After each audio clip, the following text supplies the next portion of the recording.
Video like जरूर कर लीजिए और ऐसे वीडियो लगातार फ्री में पाने के लिए चैनल को तुरंत सब्सक्राइब कर लीजिए और बेल आइकन को जरूर टैप कर लीजिए ताकि आगे भी सारे वीडियो आपको मिलते रहे। यूट्यूब में फॉलो करते हैं तो प्लीज ये वाला फ्री टेलीग्राम चैनल जरूर ज्वाइन कर लीजिएगा। सारे नोटिफिकेशन सारे अपडेट यहीं पे आते हैं, ध्यान रखिए।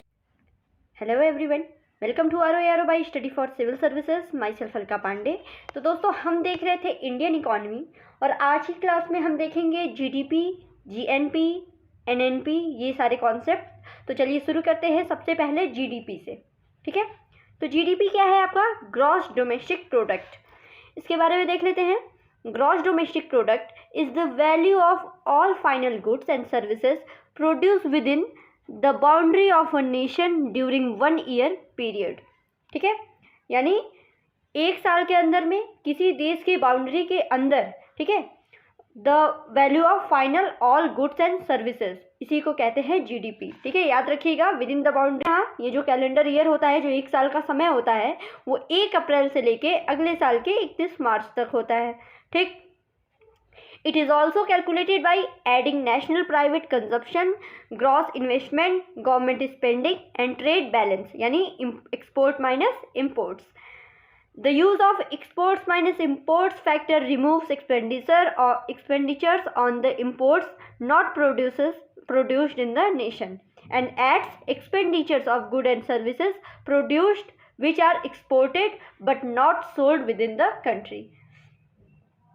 आगे बढ़ते हैं। ग्रॉस डोमेस्टिक प्रोडक्ट जीडीपी और gross domestic income GDI is a basic measure of an economic performance. ठीक है, ये किसी इकोनॉमी के इकोनॉमिक परफॉर्मेंस का बेसिक मेजर होता है, जीडीपी या GDI. And GDP can be defined in 3 ways, all of which are conceptually similar. ठीक है, देखते हैं पहली डिफिनीशन क्या है। It is equal to the total expenditure incurred for all final goods and services produced within a country in a given time period, generally 35 days of year. ठीक है, ये हो गया कि क्या होता है आपके total expenditure incurred for all final good and services produce within a country. ठीक है, ये इसके इक्वल होता है। दूसरा, it is equal to the sum of total value added each stage of production, intermediate stage and non-subsidized tax on products by industries within a country in a period. ठीक है, total value added at each state of production और non subsidise tax का ये सम होता है। आगे बढ़ते हैं। तीसरा क्या है? It is equal to the sum of the income generated by production in a country over a period, that is amount of worker compensation, rental, royalty compensation plus business cash flow plus net interest. ठीक, आगे बढ़ते हैं। ये रहा GDP. ठीक है, GDP के बारे में क्या देख लिया हमने कि जो आपके फाइनल गुड एंड सर्विस एक साल के पीरियड में कंट्री की बाउंड्री के अंदर जो प्रोड्यूस होते हैं, ठीक है, वो होता है आपका जीडीपी। अब जीएनपी देखते हैं, gross national product. Gross national product क्या होता है? तो gross national product is the GDP of a country added with its income from abroad. ठीक है, here trans boundary economic activity of a economy is also taken into account.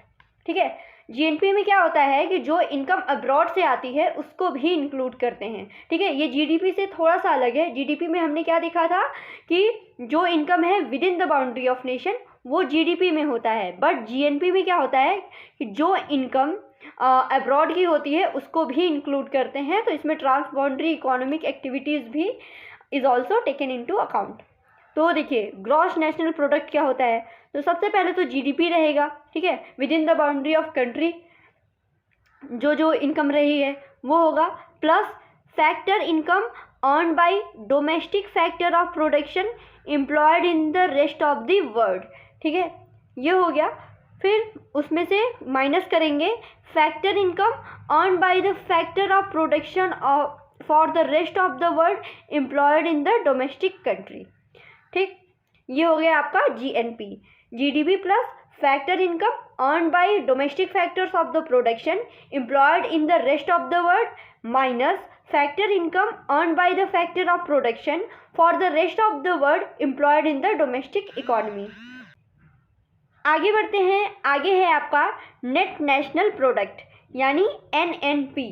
तो चलिए इसके बारे में देख लेते हैं। अभी हमने GDP और GNP देखा था, अब NNP क्या है।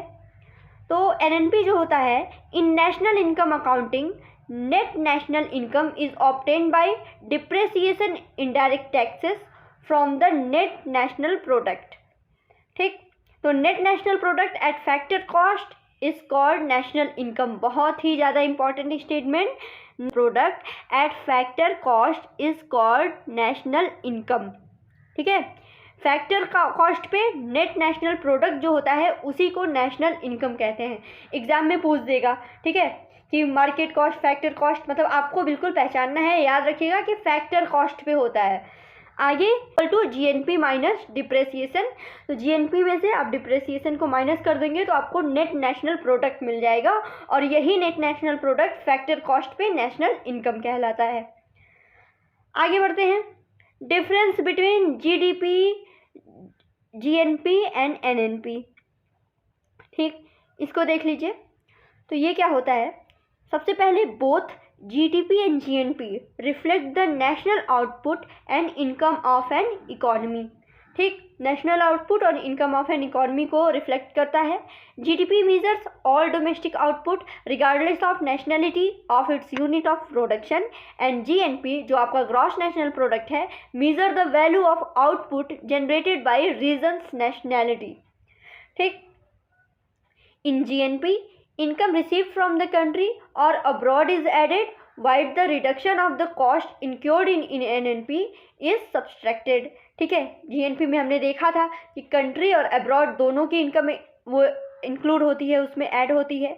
GNP includes foreign income instead of import and exports, simply saying that GNP includes net foreign investment income as compare to GDP, and GDP reflects the level of domestic production, while GNP measures level of output of an individual or a corporation of a country।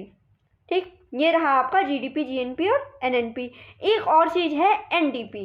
ठीक है, NDP क्या होता है, net domestic product. ठीक है, ये है आपका GDP calculated after adjusting the weight of value of depreciation, that is basically net form of the GDP, that is GDP minus total value of the wear and tear यानी depreciation that happened in the assets while the good and services were being produced।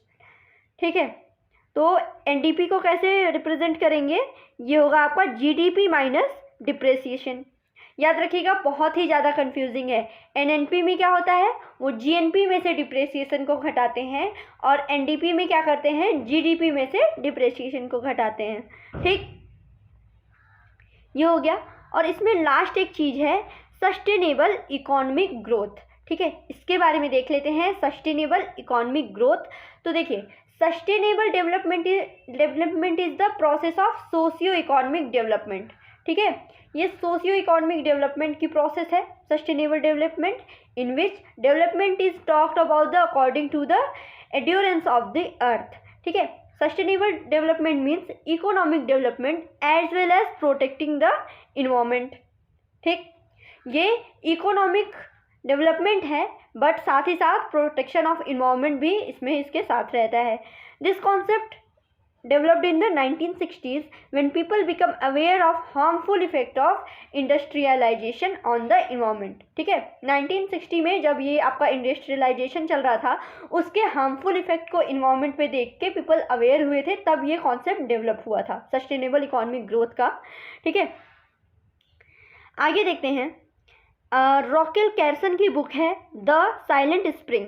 ठीक है, this book proved to be a milestone in the studies of interrelationship between environment, economy and social aspect। ठीक है, the best definition of sustainable development was given by Brundtland Commission in its report Our Common Future in 1987। ये exam में देखिए पूछा भी जाता है, मिलान करने को दे देता है ब्रटलैंड कमीशन की रिपोर्ट, तो उसका नाम है Our Common Future।